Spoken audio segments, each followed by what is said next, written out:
when you were watching the original live-action Teenage Mutant Ninja Turtles movies, did you ever stop and think to yourself, are those really ninjas? We're gonna find out.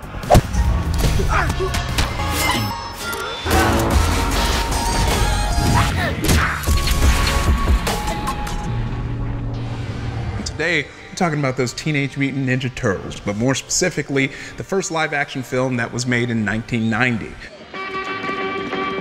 Ninjutsu!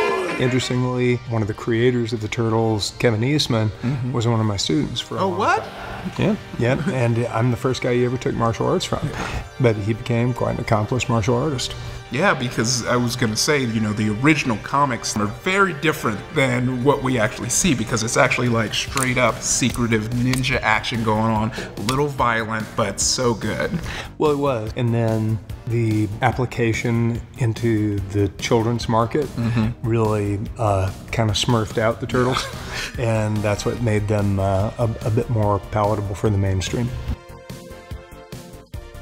So if we're going to break down how ninja are the Turtles, I think we should start at the core. What exactly is ninjutsu? The ninjutsu is a derivative of an art called Ninpo Taijutsu, which was really the comprehensive battle art of the samurai. So it was a specialized skill set that had to do with assassination and infiltration. So I guess, yeah, how ninja were the Turtles? There were components of their behavior and their different segments of the movie that showed ninjutsu training. The actual physicality was a little theatrical. So you're telling me that people would actually notice a giant turtle wearing a trench coat and a hat? Part of the ninja subset of skills was disguise and infiltration into enemy camps. So they were alluding to that principle of disguise, use of makeup, disappearing. It's not all fight and action. Sometimes you got to be a little sneaky. What the heck was that? Looked like sort of a big turtle. Let's break down the fighting scene we're talking about. So now this is the climax of the scene. They're fighting against the Shredder. They're on a rooftop. It's night. All the ninja staples. So how ninja is that? Just going face to face with your opponent?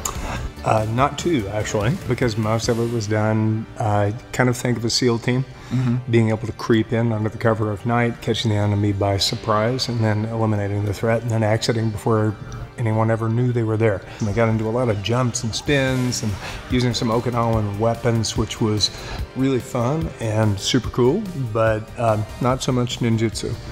So for us who may not know what Okinawan weapons are, can you kind of give us a quick rundown? Oh, of course. So the Okinawan weapons come from the island of Okinawa, and those were derived from the use of farm implements. Now, it's not that every farm has nunchucks, it's just that you certainly have two sticks and you can tie them together.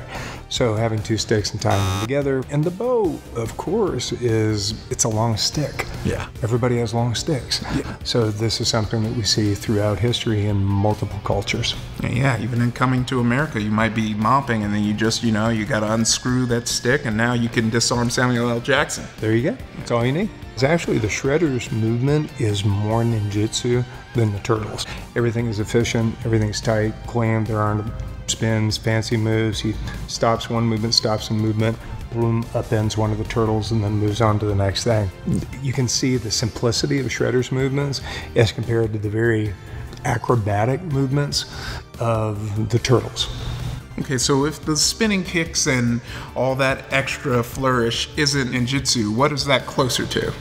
So what we see with those particular styles of kicking techniques, they come more out of Taekwondo. And in fact, one of the Turtles, Ernie Reyes Jr., is an accomplished Taekwondo master. Let's talk about that Donatello segment. With Donatello, he initially attempts to attack with the bow, is disarmed, and then goes right into round kick, spinning back sweep, round kick, and then he's upended by Shredder's sweep with the end of the bow. I feel like there's a lot less focus on being offensive and more defensive and then using their offense against them. Well, if you look at traditional samurai training, it's broken into sub-segments and different schools of training. So striking techniques, bone breaking, nerve manipulation, and then the idea of it being more defensive or offensive is purely based on opportunity.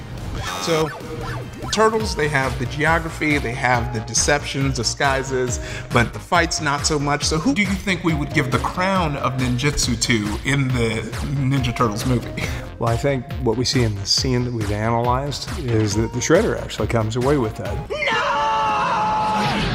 But ultimately the crown goes to Splinter!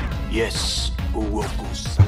Master Splinter, because at the end, the Shredder makes an attempt to run forward and thrust with the spear. Splinter skillfully evades and then ultimately captures the spear with Michelangelo's nunchucks, holding Shredder above his demise, or soon-to-be demise, where ultimately he's let go and taken to the trash compactor.